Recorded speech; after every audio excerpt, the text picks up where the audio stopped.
All right, we want to get to some new developments. About an hour ago, a federal judge released more than 1,800 pages of documents filed by special counsel Jack Smith in the 2020 election interference case. It includes new details about former President Donald Trump's actions leading up to the January 6th assault on the Capitol. So I want to bring in CBS News congressional correspondent Scott MacFarlane right now. I know there are a lot of pages to go through, more than 1,800 pages that have been unsealed. But what are we learning about what has been unsealed right now?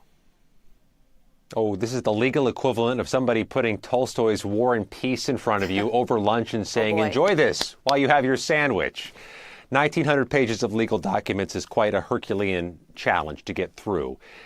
What is making this somewhat simpler is the majority of the pages, an overwhelming majority of those pages, remain sealed. They are blocked out from public view.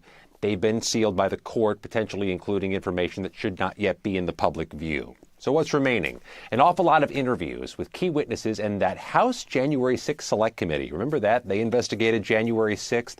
Some of the components of those interviews are going to try to buttress the special counsel's argument that not only did Donald Trump commit a crime, but that what he did in allegedly trying to overturn the 2020 election, conspiring to do so, was private action, not official action, that he did so as a citizen or as a candidate, not as the President of the United States, which is critical and weight-bearing in this case because on July 1st, the Supreme Court gave Trump some amount of presidential immunity for official acts.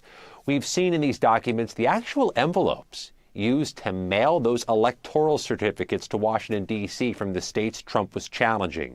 We've seen some of the memos that were being exchanged by Trump allies. Descriptions of some of the conversations undertaken by Trump and his allies before January 6th as Jack Smith tries to make this case that not only did Donald Trump conspire to overturn an election, but that he did so not as president, but as a candidate. Yes, Scott, let's talk about the timing of all of this. I know that the judge also really pushed back on Trump's arguments that unveiling the evidence should actually be delayed until after the election. So walk us through the timing of this in the ruling. Trump's team tried hard to get this thing pushed back, this last batch of records likely to be released before the election. Trump's team tried to get this thing pushed until about a week after the election.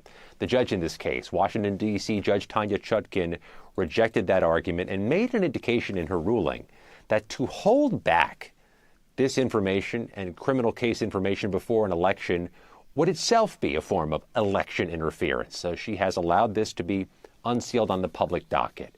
Some of these things we knew already. They're from public-facing things. They actually have dozens and dozens of pages of Trump's January 6th and pre-January 6th tweets.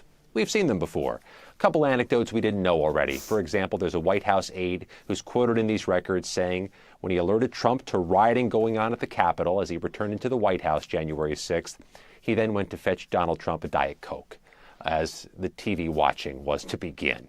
These are things Trump might not want coming out 18 days before an election, reminding America of January 6th, the horrors and the history, but it has landed on the public docket on this Friday. Scott MacFarlane. Scott, thank you so much.